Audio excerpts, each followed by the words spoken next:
Okay, this is a new construction. We're installing a fire sprinkler supervisory with a pump on the fire alarm. We connected the pump to the fire alarm.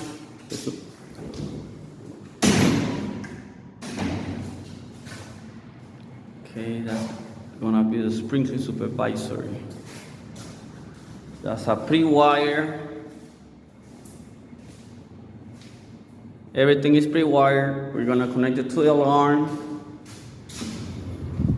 So we're gonna start doing the panel.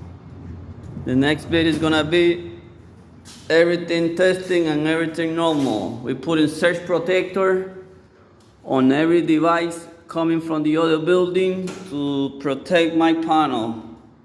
That's the radio. My panel is not done. My panel is here. I got all the parts.